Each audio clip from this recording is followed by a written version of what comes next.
আমি যেভাবে chicken cheese ball তৈরি করি সেটাই তোমাদের সাথে শেয়ার করছি।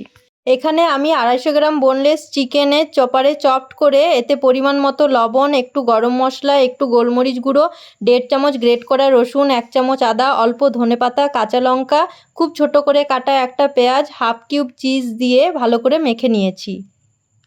বলের শেপ দিয়ে একটু চিজ ভরে এইভাবে তৈরি করে ফ্রিজে আধ ঘন্টা রেখে দিয়েছি।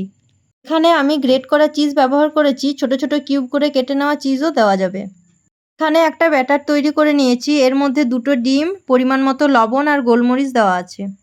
প্রথমে ডিমের গলায়, তারপর ব্রেড ক্রাম্বসে দিয়ে ডবল কোট করে নিতে হবে। এইভাবে সবগুলো তৈরি করে নিয়েছি। ব্রেড ক্রাম্বসগুলো বাড়িতেই তৈরি করেছি, ব্রেডের ব্রাউন অংশটা বাদ দিইনি, তাই একটু কালচে কালার হয়েছে। তোমরা ব্রেড ক্রাম্বস বাড়িতে তৈরি করলে ব্রেডের ব্রাউন অংশটা বাদ দিয়ে দেবে, তাহলে কালচে কালার আসবে না।